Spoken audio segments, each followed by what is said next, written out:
지금 이 자리에 앉아 계시는 모든 분들께서는 세례 교인이라고 생각합니다.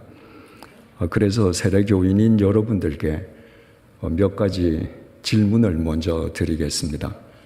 첫 번째 질문입니다.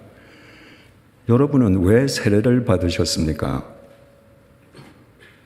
담당 조력자가 이제 세례를 받을 때가 되었다고 해서 받으셨습니까? 혹은 친구나 주위 교인들이 자기가 세례 받으려고 하는데 함께 세례 받자고 권유해서 세례를 받으셨습니까? 두 번째 질문입니다. 여러분의 일상의 삶에서 여러분이 받은 세례는 어떤 의미를 지니고 있습니까? 여러분이 세례교인이면서 세례받은 이후 여러분은 일상의 삶에서 세례가 철저하게 망각되고 무시되고 있다면 여러분들 세례 왜 받으셨습니까? 세 번째 질문입니다. 교회에서 목사와 장로가 목사 편과 장로 편이 싸우는 것을 보면 세상 사람들이 싸우는 것보다 훨씬 더 치졸하고 옹졸하고 비열합니다. 세상 사람들은 싸웠다가 화해하는데 목사 장로가 싸웠다가 화해했다는 말을 듣기는 굉장히 어렵습니다. 중요한 사실은 그렇게 목숨을 걸고 비열하게, 옹졸하게, 치졸하게 싸우는 목사 편도, 장로 편도 다 세례 교인이라는 것입니다.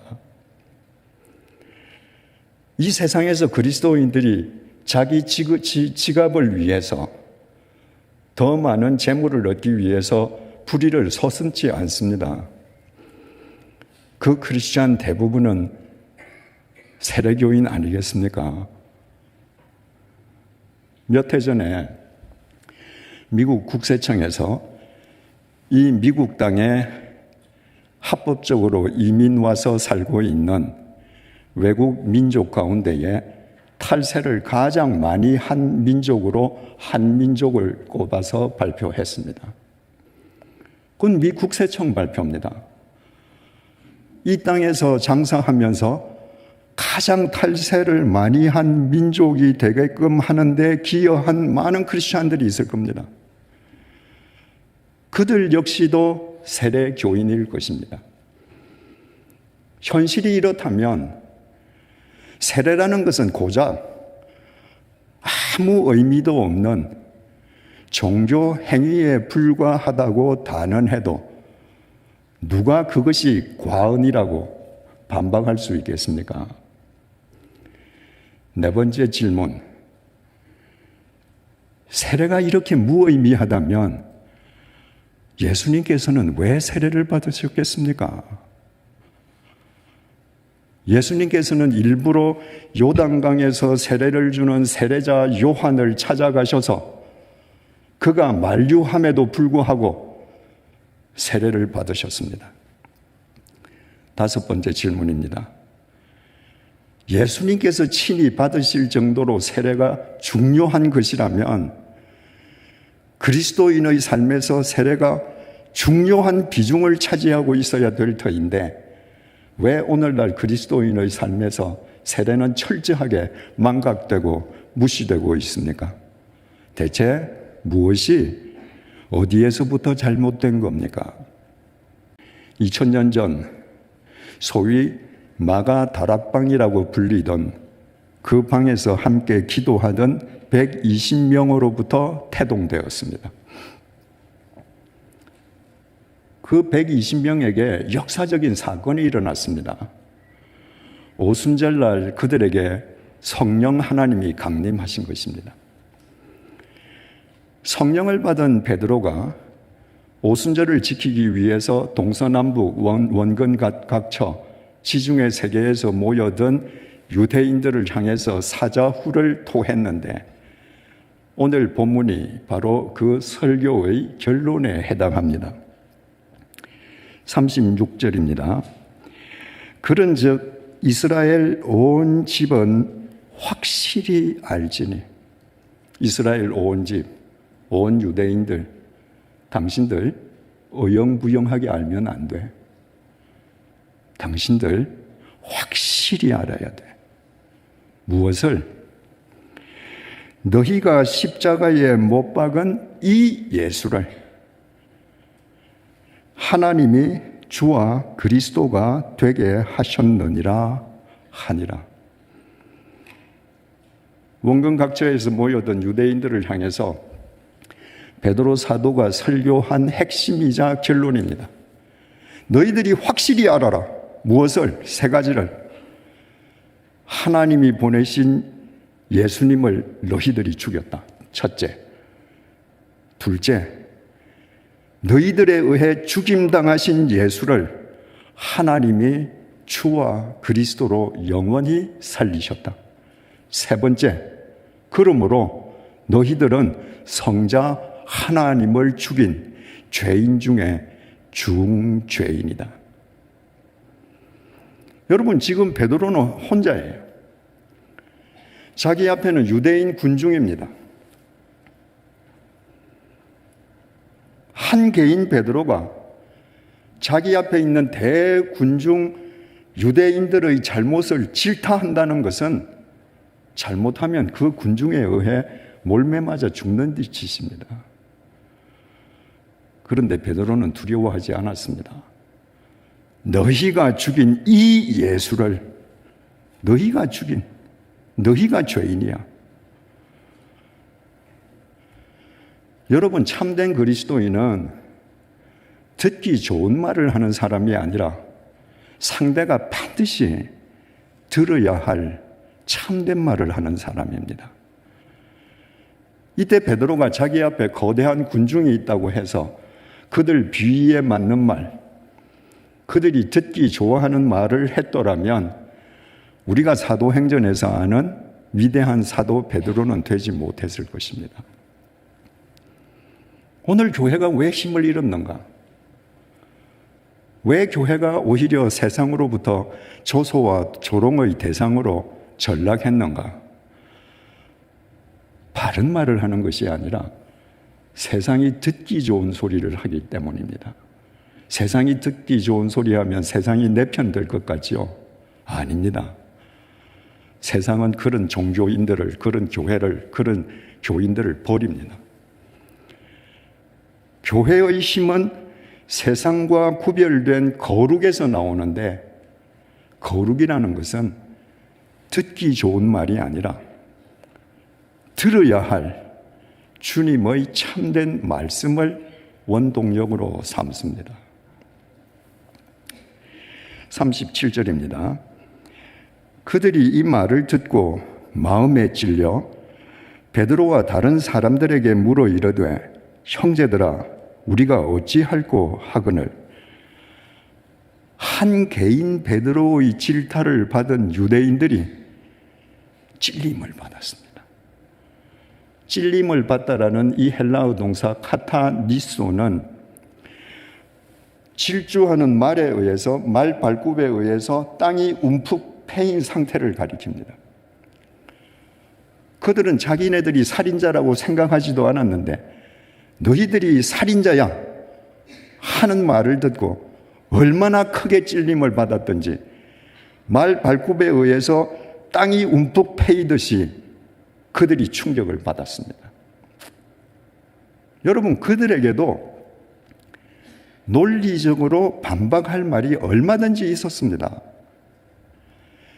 예수를 죽음으로 몰고 간 건 대제사장 무리야. 예수를 법정으로 죽으라고 사형 선고한 건 빌라도 총독이야. 골고다 언덕에서 예수의 손발에 직접 못을 박은 사람들은 로마 군인이야. 우리는 아니야. 우리가 잘못한 것이 있다면 그저 대제사장 무리 선동을 당해서 잠시 빌라도 법정에서 예수 죽이라고 소리친 것밖에 없어. 얼마든지 논리적으로 반박할 수 있었습니다. 그러나 그 누구도 베드로의 질타에 반박하려거나 맞서려 하지 않았습니다.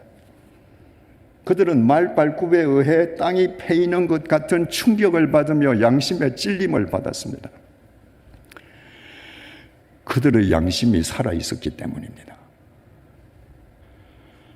많은 그리스도인들이 성경을 읽으면서 양심의 찔림을 받습니다. 그러나 그때뿐이에요. 양심의 찔림이 오면 얼른 그 순간을 모면하거나 회피해버립니다. 그런 일이 반복되다 보면 양심이 무뎌집니다. 어떤 글을 읽어도 어떤 말씀을 들어도 양심의 찔림이 없습니다. 그런 양심은 죽은 양심입니다. 한 크리스찬이 싱싱하게 살아있는 양심, 하나님의 말씀 앞에서 찔림을 받는 양심을 견지하느냐, 아니면 아무리 찔러도 아무런 감각도 없는 죽은 양심의 소유자로 살아가느냐, 그것은 철저하게 그 개인의 책임이고 선택사항입니다. 양심의 찔림을 받았던 그 유대인들이 베드로와 사도들에게 물었습니다. 형제들아, 우리가 어찌할꼬? 여러분, 찔림 어찌할꼬?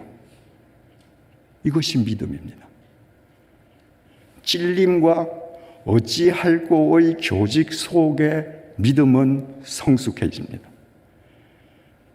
찔림을 받는데 어찌할꼬 하지 않는다. 아예 찔림도 안 받는다. 어떻게 그 믿음이 성숙해질 수 있겠습니까? 히브리서 4장 12절, 13절 말씀입니다. 하나님의 말씀은 살아있고 활력이 있어 좌우에 날선 어떤 검보다도 예리하여 혼과 영과 및 관절과 골수를 찔러 쪼개기까지 하며 또 마음의 생각과 뜻을 판단하나니 지으신 것이 하나도 그 앞에 나타나지 않음이 없고 우리의 결산을 받으실 이의 눈앞에 만물이 벌거벗은 것 같이 드러나느니라. 요즘 교인들은 말입니다. 요절신앙으로 살려고 그럽니다. 요절신앙은 전부 내 입맛에 맞는 구절들입니다. 그저 내 듣기 기분 좋은 말씀들. 여러분, 하나님의 말씀을 창세기부터 쭉 읽어보십시오. 나를 위로하고 내게 평안을 주시고 내가 듣기 좋은 말은 몇 프로밖에 없습니다. 90% 이상은 하나님의 말씀은 우리의 혼과 영과 관절과 골수와 마음의 생각과 뜻을 찔러 쪼개는 말씀입니다. 왜? 하나님이 우리를 사랑하시기 때문에. 우리는 죄성을 가진 인간이에요. 하나님의 말씀이 우리를 찔러 쪼개지 아니하시면 우리는 죄성을 가지고 있으면서도 마치 의인인 양 살다가 무너지는 겁니다. 그래서 하나님의 말씀은 우리를 찔러 쪼개요. 무엇으로 나아가라고? 어찌할 거로 나아가라고. 찔림을 받은 사람에게 어찌할 거를 가르쳐주는 책이 성경 말씀입니다. 다 잘 아시지만 혼, 관절, 골수, 마음, 생각, 뜻 하나도 눈에 안 보이는 거죠. 제가 이렇게 그럴듯하게 여러분들 앞에 서 있어도 제 혼이 어떤 상태인지, 영이 어떤 상태인지, 제 지금 관절이 어디가 어떻게 골마가는지 여러분들 다 모르시잖아요. 중요한 건 저도 모른다는 거예요. 내가 어떤 인간인지 나도 몰라요.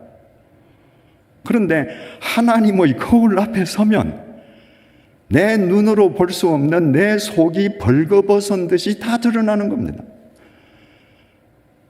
그래서 어찌할 거가 터져 나오는 거예요. 38절, 찔림을 받고 어찌할 거 질문한 유대인들에 대한 베드로의 답변이 38절입니다. 베드로가 이르되 너희가 회개하여 각각 예수 그리스도의 이름으로 세례를 받고 죄사함을 받으라. 그리하면 성령의 선물을 받으리니. 찔림을 받고 어찌할꼬 하는 사람들에게 베드로가 대답했습니다. 38절은 뒤에 가서 다시 상세하게 살펴보겠습니다만은 중요한 것을 말씀드리면 회개해라. 회개라는 것은 자복이 아닙니다. 자복은 입으로 하는 거예요. 한국의 거의 모든 크리스천들이 회개와 자복을 혼동하면서 삽니다. 예배당에 와서 설교 말씀 듣고 하나님 저 잘못했습니다. 용서해 주세요. 용서해 주세요. 이건 자복입니다. confess입니다. repent, 회개라고 하는 건 내가 잘못된 것을 깨달은 것을 행동하는 겁니다. 가던 길을 돌아서는 거예요. 지금 베드로가 회개해라. 니네들 찔림받는 그 길을 그대로 가지 말고 찔림받는 길에서 돌아서라. 예수 그리스도의 이름으로 세례를 받고 죄사함을 받으라. 헬라어 원문에는 다르게 기록되어 있습니다. 죄사함을 얻기 위해 예수 그리스도의 이름으로 세례를 받으라. 그리하면 성령의 선물을 받으리라. 성령의 선물이라는 그 단어 앞에 아라비아 숫자로 1자가 적혀 있습니다. 그래서 성경 제일 아래쪽 주난 1번을 보면 성령의 선물은 성령을 선물로 받으리라 라는 뜻이기도 하다, 이렇게 되어 있습니다. 그러니까 베드로가 찔림을 받고 어찌할꼬 하는 사람들에게 너희들 그 찔림 받는 길에서 돌아서거라. 그리고 죄사함을 받기 위해서 예수 그리스도의 이름으로 세례를 받으라. 그러면 너희들이 성령님과 동행하는 삶을 살 것이다. 39절에서 41절입니다. 이 약속은 너희와 너희 자녀와 모든 먼데 사람 곧 주 우리 하나님이 얼마든지 부르시는 자들에게 하신 것이라 하고 또 여러 말로 확증하며 권하여 이르되 너희가 이 패역한 세대에서 구원을 받으라 하니 그 말을 받은 사람들은 세례를 받음에 이날의 신도의 수가 3,000이나 더하더라. 찔림을 받고 우리가 어찌할꼬 하는 물음에 돌아서라. 그리고 회개해라. 성령과 세례받으라. 성령님과 동행해라. 라는 베드로의 답을 받고 그날에 물경 3,000명이 세례를 받았습니다. 다 아시지 않습니까? 성경에 있는 모든 숫자는 남자 장정, 그러니까 가장의 숫자입니다. 42절, 그들이 사도의 가르침을 받아 서로 교제하고 떡을 떼며 오로지 기도하기를 힘쓰니라. 세례받은 사람이 함께 모여서 성경 공부를 하고 함께 빵을 나누고 신앙생활을 시작했습니다. 이게 다가 아니었습니다. 사도행전 4장 4절입니다. 말씀을 들은 사람 중에 믿는 자가 많으니 남자의 수가 약 5,000이나 되었더라. 오늘 3,000명이 세례를 받았는데 며칠 지나지 않아서 믿는 자의 수란 세례받은 자의 수라는 겁니다. 그 수가 남자 가장의 수만 5,000명이었더라. 여러분, 오늘 3,000명, 며칠 후에 5,000명, 8,000명이 세례를 받고 그리스도인이 되었습니다. 옛날 2000년 전 유대 사회는 철저한 가부장 사회거든요. 가장이 종교를 바꾸면 처자식은 저절로 바꾸는 거예요. 그러니까 가장 8,000명이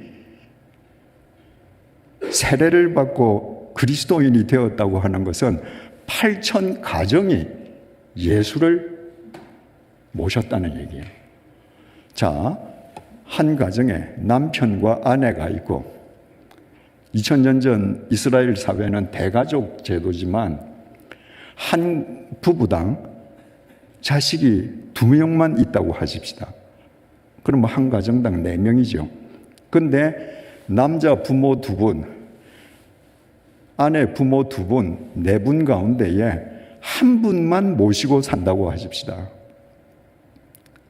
그러면 한 가정 5명이에요. 식구수가. 며칠 만에 8천 가정이 예수를 영접하고 세례를 받았다는 것은 그 가정에 속한 가족수, 머리수를 합치면 무려 4만 명이 주님을 영접하고 세례교인이 되었다는 말입니다. 엄청난 숫자죠. 2000년 전에 예루살렘 시민들은 도대체 몇 명이었을까? 학자마다 주장하는 숫자가 다 같지 않습니다.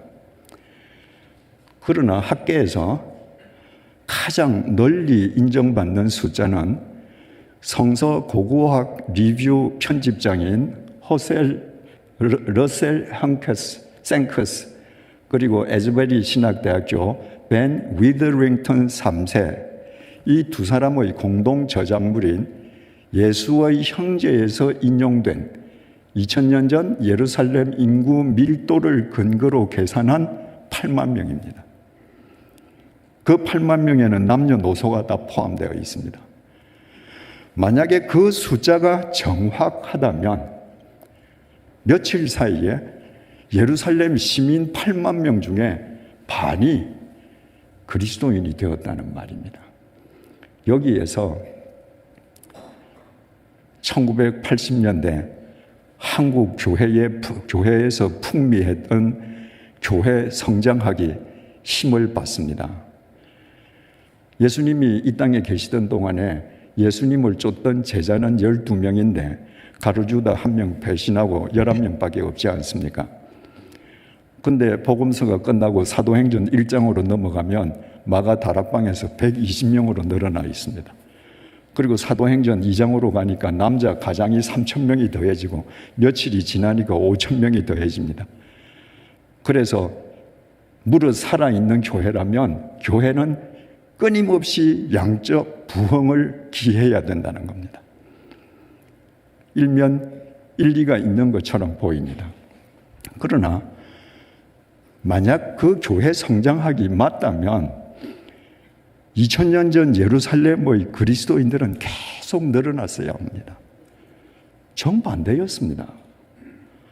어느 순간부터 예루살렘에서 크리스찬을 만나보기 어려워졌습니다. 우리는 스데반의 순교 사건으로 교회에 대한 대박해가 일어나서 크리스찬들이 동서남북으로 다 흩어진 것을 압니다.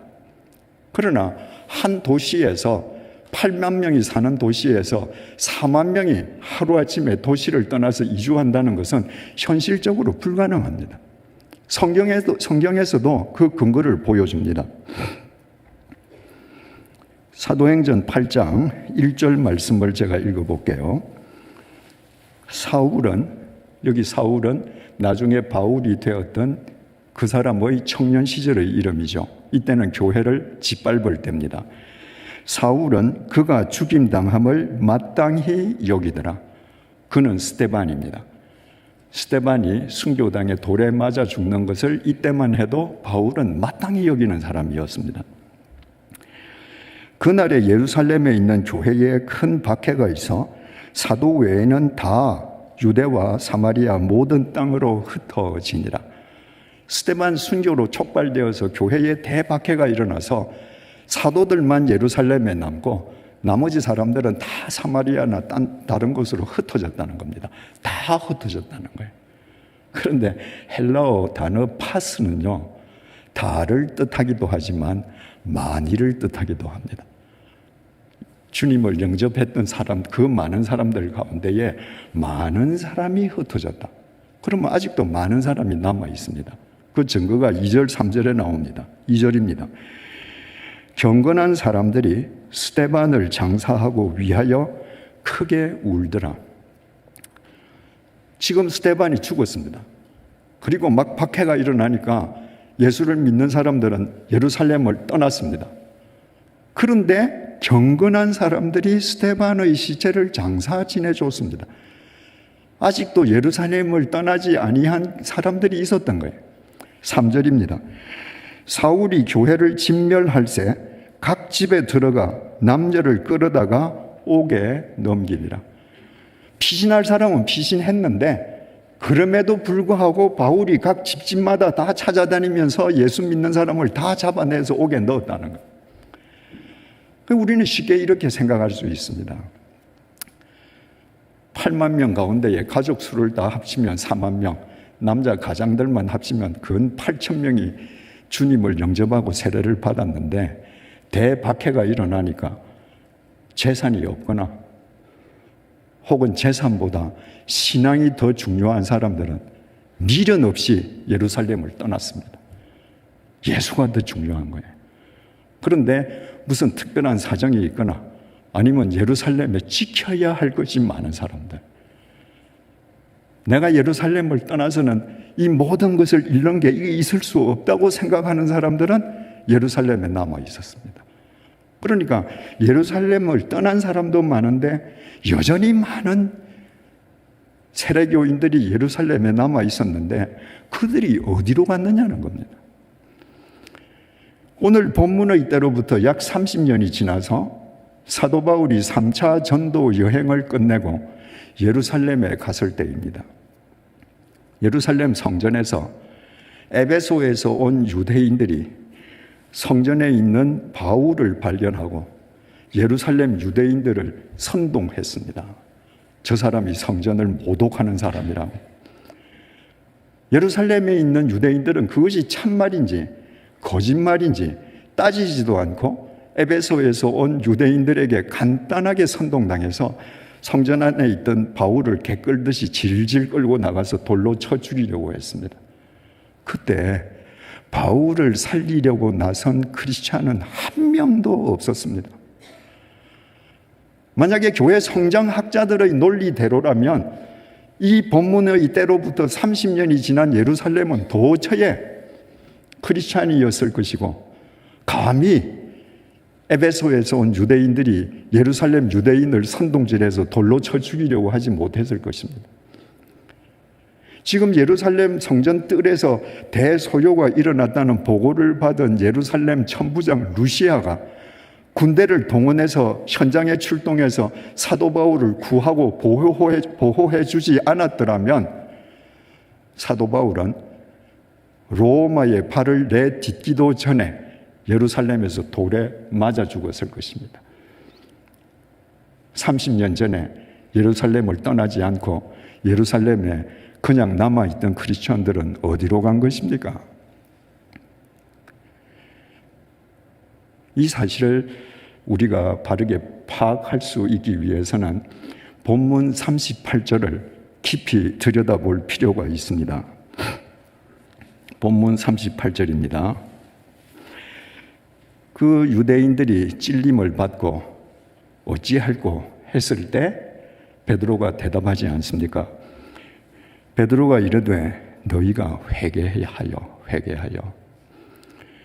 여러분, 탕자가 아버지 재산 반을 마치 자기 권리인 양 받아가지고 타국에 가서 허랑방탕하게 다 탕진하지 않습니까? 그리고 돼지가 먹는 쥐염 열매도 먹을 수 없게 되었을 때, 우리 집에는 배불리 먹는 품꾼이 얼마나 많은가? 근데 나는 타국에서 굶어 죽는구나. 아버지, 내가 잘못했습니다. 그럼 그건 자복이죠. 근데 누가복음에 보면 이 탕자가 돌이켜 일어서서 돌이켜 방향을 바꾼 겁니다. 아버지 집으로 걸어갑니다. 그게 회개입니다. 그렇게 회개해라. 각각 예수 그리스도의 이름으로 세례를 받고 죄 사함을 받으라. 아까 말씀드린 것처럼 헬라어 원문에는 죄 사함을 받기 위하여 예수 그리스도의 이름으로 세례를 받으라. 그리하면 성령의 선물을 받으리니 그리하면 성령을 선물로 받을 것이다. 우리 성경에는 전혀 구별이 안 됩니다. 근데 베드로가 말한 이 말을 헬라 말로 기록한 헬라어 원전에는 동사가 분명하게 구별되어 있습니다. 베드로가 너희가 회개하라 라고 말을 할 때에는 2인칭 복수형으로 말했습니다. 너희가 다 회개해. 여러분, 회개는 집단적인 회개가 가능합니다. 내가 잘못된 길을 가다가 한 사람이 길을 바꾸면 그렇겠다. 우리가 이 길 가면 안 되겠다. 집단적으로 길을 바꿀 수 있습니다. 회개는. 그런데 각각 예수 그리스도의 이름으로 세례를 받으라. 세례를 받으라. 이것은 2인칭 복수형이 아닙니다. 3인칭 단수형으로 기록되어 있습니다. 그러니까 지금 우리 성경으로 구별되지 않는 이 헬라어 원문을 우리말로 정확하게 옮기면 베드로가 이렇게 말했습니다. 여러분은 모두 회개하십시오. 그리고 각자 자기 자신으로 하여금 세례를 받게 하십시오. 여러분 모두 다 같이 회개하십시오. 그런데 세례는 각자 자기 자신으로 하여금 세례를 받게 하십시오. 여러분, 세례는 절대로 집단적으로 받을 수 없습니다. 세례의 형식은 집단적으로 받을 수 있습니다. 1000명이 집단적으로 받을 수 있습니다. 그런데 세례의 본질은 그리스도와의 연합입니다. 그리스도와의 연합은 집단적으로 이루어지는 것이 아니라 철저하게 개인의 의지에 의한 개인과 하나님의 관계에서 이루어지는 겁니다. 그래서 베드로가 여러분은 회개하십시오. 그리고 각자 자기 자신으로 하여금 세례를 받게 하십시오. 바울이 세례의 본질을 로마서 6장 3절에서 5절에 이렇게 정확하게 밝혔습니다. 무릇 그리스도 예수와 합하여 세례를 받은 우리는, 세례의 본질은 연합이라고 그랬죠. 예수와 합하여 세례를 받은 우리는 그의 죽으심과 합하여 세례를 받은 줄을 알지 못하느냐. 그러므로 우리가 그의 죽으심과 합하여 세례를 받음으로 그와 함께 장사되었나니 이는 아버지의 영광으로 말미암아 그리스도를 죽은 자 가운데서 살리심과 같이 우리로 또한 새 생명 가운데서 행하게 하려 함이라. 만일 우리가 그의 죽으심과 같은 모양으로 연합한 자가 되었으면 또한 그의 부활과 같은 모양으로 연합한 자도 되리라. 우리가 세례를 왜 받는가? 침례교인들처럼 침례탕에 들어가서 몸을 다 잠그든 아니면 침례교를 제외한 다른 교단 교인들처럼 머리에 물방울을 뿌리는 세례를 받든 그 세례의 외적 형식을 거치는 이유는 하나입니다. 세례의 본질, 그리스도와 연합하기 위함입니다. 세례를 받다라고 하는 헬라어 동사가 밥티조인데 그 동사의 본래 뜻은 물에 잠긴다는 뜻입니다. 그래서 예수님께서도 세례 받으실 때 요단강에 가셔서 밥티조 하시지 않았습니까? 자, 이제 요단강에서 옛날 2000년 전에 사람들이 세례받는 그 모양을 생각해 보십시오. 물 속에 온몸을 잠그기 위해서는 호흡을 하다가 호흡을 끊어야 됩니다. 끊고 물 속에 들어가는 순간에 나는 십자가에서 내 죄를 대신 치르시고 돌아가신 주님의 죽음과 연합하는 거예요. 나는 물 속에서 죽은 겁니다. 나의 옛 사람은 죽은 거예요. 물 속에 들어갔다가 내가 나올 때 어떻게 돼요? 숨을 다시 쉽니다. 새 숨입니다. 죽음을 깨뜨리고 부활하신 주님과 연합한 숨입니다. 그러니까 세례의 본질을 구현하는 사람은 옛 삶을 살 수 없고, 세례의 본질을 구현하는 사람은 날마다 자기를 부인하면서 주님 안에서 날마다 새로운 삶을 살 수밖에 없는 거예요. 그런데 세례의 형식만을 모두 다라고 생각하는 사람은 세례가 끝나면 모든 게 종결이에요. 그 세례는 더 이상 내 삶에 아무런 의미가 없습니다. 이와 관련해서 사도 바울이 고린도전서 10장 1절 2절에서 이렇게 말을 합니다. 형제들아, 나는 너희가 알지 못하기를 원하지 아니하노니 우리 조상들이 다 구름 아래에 있고 바다 가운데로 지나며. 지금 바울이 말하기를 우리 조상들이 다 구름 아래에 있고 바다 가운데를 지나갔다. 지금 홍해, 토해 사건을 이야기하는 겁니다. 출애굽한 이스라엘 백성들이 홍해 앞에 섰을 때에 변심한 파라오가 전 군대를 동원해서 추격해오지 않습니까? 그때 하나님께서 홍해를 가르셨습니다. 그래서 그때 그 홍해를 우리가 토해할 때 모세에게 속하여 다 구름과 바다에서 세례를 받았다. 그 홍해를 도해한 것 자체가 세례를 받은 것이었다. 이렇게 말했습니다. 출애굽을 엑소도스라고 그러잖아요. 헬라 말로 엑스는 어디 밖으로, 호도스는 길입니다.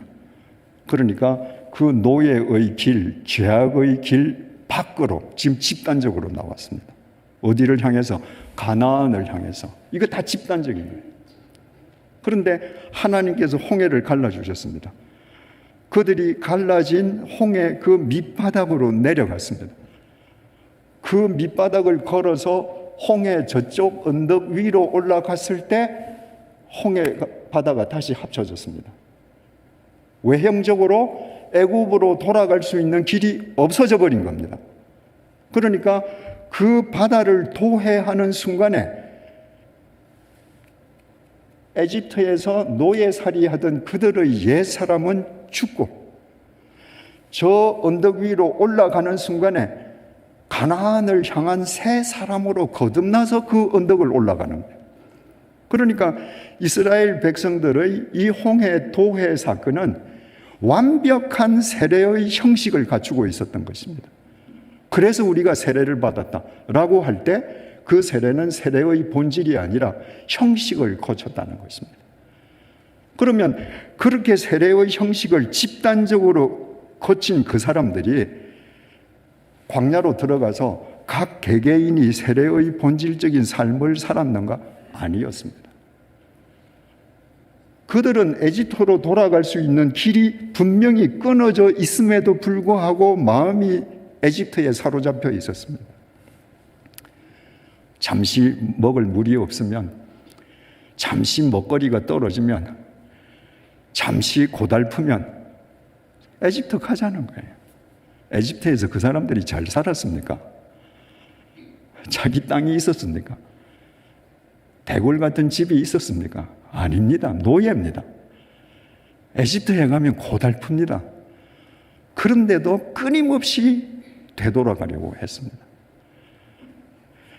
집단적으로 그들이 에집트에 나와서 회개하고 집단적으로 세례의 형식은 거쳤는데 그 다음에 세례의 본질을 구현하는 의무는 개개인의 의무인데 그들은 개개인의 의무를 다하지 않았습니다. 결과가 어떻게 됐습니까? 에집트에서 나온 남자 장정 가장이 60만 명이었습니다. 그 60만 명 가운데에서 가나안 땅에 들어간 사람은 여호수아와 갈렙 두 사람밖에 없습니다. 여호수아와 갈렙 두 사람만 홍해 도해를 하면서 세례의 형식을 거쳤을 뿐만 아니라 하나님과 연합하는 세례의 본질을 살았던 것입니다. 여러분, 이거 얼마나 중요합니까? 세례의 형식은 누구든지 거칠 수 있습니다. 집단적으로 거칠 수 있습니다. 그러나 세례의 본질을 사는 사람은 지극히 적습니다. 그러면 이제 우리 해답을 얻었습니다. 스데반의 박해가 났을 때 많은 사람들이 예루살렘을 떠나기도 했지만 워낙 많은 사람들이 세례를 받아서 또 많은 사람도 예루살렘에 남아 있었습니다. 그들 다 어디 갔습니까?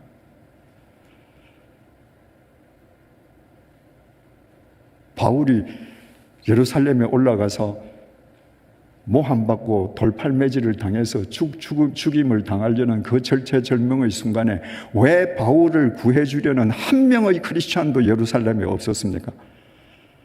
이제 해답을 아시겠죠? 그들은 모두 세례의 형식만 거친 사람들이었습니다. 집단적으로 찔림을 받을 수 있습니다. 집단적으로 어찌할고 물을 수 있습니다. 그러나 자기 삶의 현장에 가서 개인적으로 세례의 본질을 사는 건 철저하게 그 개인의 몫입니다. 그들은 세례의 형식만을 거쳤기 때문에 박해가 있을 때 그들의 생명을 지키기 위해, 그들의 재산을 지키기 위해 쉽게 야합할 수 있었습니다. 그들의 삶에서 세례는 형식 이상의 의미가 없으니까, 세월이 지나가니까 세례라는 의미도 다 소멸되고 자신이 한때 세례받은 크리스찬이었다는 것도 다 망각했습니다. 우리가 아무리 세례의 형식을 거쳐도 우리가 그리스도의 죽음과 연합해서 옛사람이 죽고 그리스도의 부활과 연합해서 새로운 삶을 사는 주님과의 연합, 부활의 본질을 삶으로 살아내지 않는다면 우리는 광야에서 죽은 59만 9,998명의 출애굽 1세대, 세례를 받긴 받았지만 예루살렘에서 지킬 것을 지키느라고 세례받은 사실조차도 다 망각해버린 그 사람들, 그들과 동일할 수밖에 없습니다.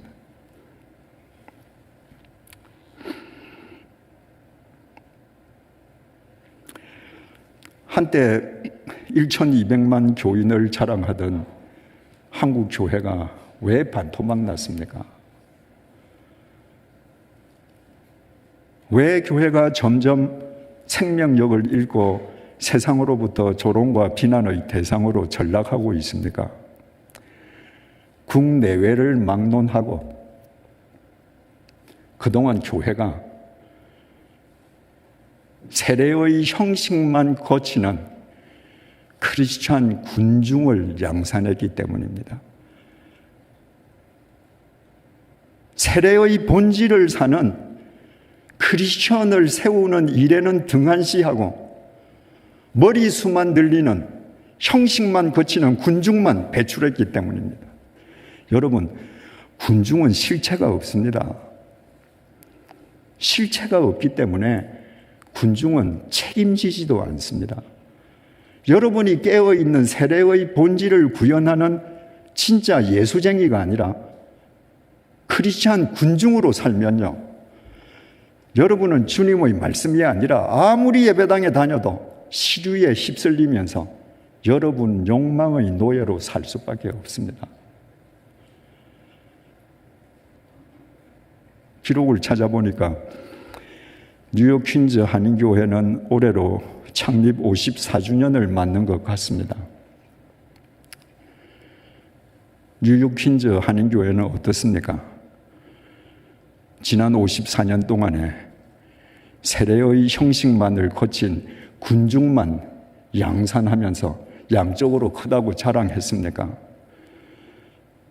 아니면 소수일망정, 세례의 본질을 살아내는 진짜 예수쟁이를 세워내기 위해서 애썼습니까? 우리 모두가 세례의 형식이 아니라 세례의 본질을 살아내는 진짜 예수쟁이가 되기 위해서는 두 가지 사실을 반드시 유념해야 합니다. 첫째는 그리스도로 옷 입고 살아야 합니다. 갈라디아서 3장 27절입니다. 누구든지 그리스도와 합하기 위하여 세례를 받은 자는, 바울이 갈라디아서 쓰지 않았습니까? 그러니까 정확하게 표현했습니다. 누구든지 그리스도와 합하기 위하여, 합하다? 연합이죠. 누구든지 그리스도와 연합하기 위하여 세례를 받은 자는, 그러니까 참된 그리스도인이라면 내가 세례를 받는다는 것은 그리스도와 연합하는 본질을 구현하기 위해서 세례를 받는다는 건 다 안다는 거죠. 그 사람은 그리스도로 옷 입었느니라. 그리스도로 옷 입었느니라. 더 쉽게 번역하면 그리스도를 옷으로 입었느니라. 여러분, 세례의 본질을 구현하는 참된 크리스찬으로, 참된 세례교인으로 살기 위해서는 우리 모두 그리스도를 내 옷으로 입고 살아야 합니다. 바꾸어 말하면 그리스도의 제복을 입어야 합니다. 누가 봐도 난 예수쟁이야. 여러분, 세상에는 제복을 입고 사는 사람들이 있습니다. 제복을 입고 사는 사람들은 제복을 입고 있는 동안에 함부로 행동하지 못합니다. 의사와 간호사는 하얀 가운을 입습니다. 그 제복의 뜻은 환자의 생명을 최우선으로 지키고 보호하고 살린다는 공식적인 다짐의 옷입니다. 그래서 그분들은 그 제복을 입습니다. 경찰관들도 제복을 입습니다. 사회 질서와 국민의 생명을 절대적으로 지키고 질서를 유지한다. 그 다짐의 옷이 경찰복입니다. 군인도 제복을 입습니다. 적군이 침입하면 국민을 보호하고 국토 방위를 위해서 내 생명을 버린다. 그 맹세의 옷이 군복입니다. 이처럼 군복에는 공적 의무가 수여되어 있기 때문에 제복을 입는 사람들이요, 범죄를 저지르지요. 동일한 범죄를 저지르는 일반인보다 훨씬 혹독한 세상의 비판을 받습니다. 예를 들어서 의사와 간호사가 하얀 제복을 입고 환자를 상대로 의료 사기를 쳤다. 경찰관이 경찰 제복을 입고 끼리끼리 숨어서 거대 도박판을 벌였다. 군인이 군인 제복을 입고 지나가는 행위를 붙잡아다가 성폭행했다. 여러분, 여론의 몰매를 맞을 겁니다. 왜? 그들은 제복의 사람들이니까. 똑같은 잘못을 저지르는데도 세상 사람이 저지르는 잘못보다도 교회와 예수 믿는 사람들이 잘못하면 왜 10배의 비난을 받는지 아십니까? 우리는 제복의 사람들이기 때문이에요. 그걸 여러분들이 잊고 사는 겁니다. 내가 세례교인이라면, 세례의 본질을 구현하는 사람이라면 나는 그리스도의 제복을 입고 사는 사람입니다. 어떠한 상황에서도, 어떤 유혹의 순간에서도, 어떤 지경에서도 나는 그리스도와 연합한 삶을 살아갈 거야. 그때 세상은 바뀝니다. 두 번째로, 참된 그리스도와 연합하는 세례교인으로 살아가기 위해서는 절대적인 고독의 시간을 가져야 합니다. 여러분, 고독과 고립은 다른 말이 아닙니다. 같은 말이 아닙니다. 고립은요, 내가 여기도 끼고 싶고 여기도 끼고 싶고 이 그룹과도 친하게 지내고 싶은데 그 사람들이 나를 끼워주지 않아요. 그래서 왕따 당하는 데서 오는 소외감이 고립감입니다. 외로움입니다. 고독이라고 하는 것은요, 나는 이 그룹에도 끼일 수 있고 저 팀과들도 친하게 지낼 수 있고 누구와도 나는 좋은 관계를 맺을 수 있지만 하나님 앞에서 내가 바른 그리스도인으로 살기 위해서 하루에 작정된 시간 동안 내가 자발적으로 나를 격리하는 것이 고독입니다. 여러분, 하나님은 절대로 우리를 집단으로 부르시지 않았습니다. 내가 10만 명이 모인 집회에서 주님의 부르심을 받았다 할지라도 그 10만 명 가운데에서 주님은 핀셋으로 찍듯이 나를 개별적으로 부르신 겁니다. 10만 명을 전부 집단적으로, 야, 2005년도 어디 큰 운동장에 있던 10만 명들아 다 나에게로 오라. 너희들 구원받아서. 그렇지 않습니다. 모세도 그랬고요. 아브라함도 그랬고요. 엘리야도 그랬고요. 다메섹 도상에서 바울도 개별적으로 부르심을 받았습니다. 그래서 우리는 절대적으로 하나님과 개별적으로 독대하는 시간을 가질 때만 우리는 주님과 연합하는 바른 삶을 살아갈 수 있습니다. 함께 모여 박수치고 찬양하고 성경 공부하는 거 굉장히 좋습니다.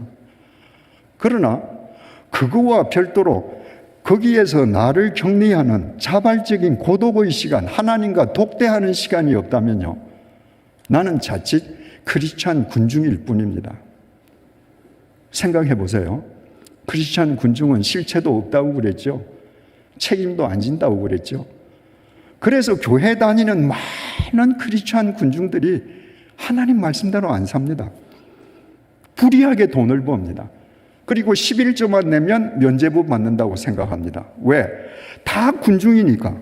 이 군중도 그렇게 살거든요. 저 군중도 그렇게 살거든요. 양심의 가책을 느끼지 않습니다.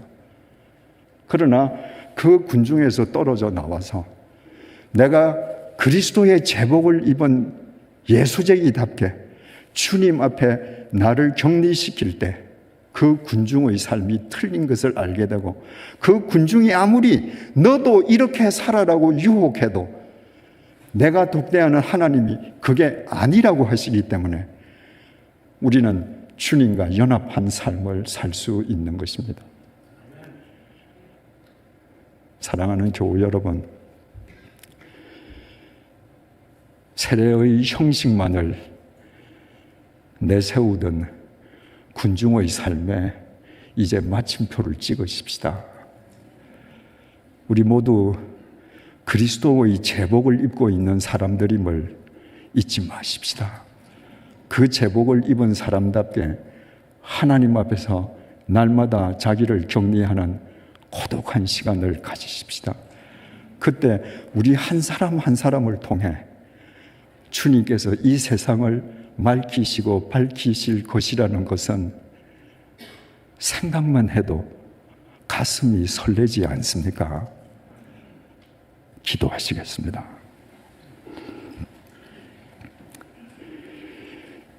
주님, 나는 세례의 형식만을 거친 형식적인 크리스천으로 살아왔습니다. 더 정확하게는 실체도 없는 군중으로 살아왔습니다. 불의한 군중으로 살면서도 다른 사람도 다 그렇게 산다며 양심의 가책을 느끼지도 않았습니다.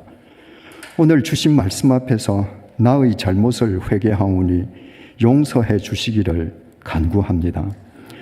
이제부터 하나님의 말씀 앞에서 우리의 양심이 찔림을 받는 살아있는 양심으로 회복되게 해 주셔서 우리의 신앙이 찔림과 어찌할 고의 교직으로 날마다 성숙해지게 도와주십시오. 우리 각자 그리스도의 제복을 입고 하나님과 고독하게 독대함으로 하나님의 도우심 속에서 주님과 연합하는 세례의 본질을 우리 개개인의 삶으로 구현하는 참된 세례 교인으로 살아가게 해 주십시오.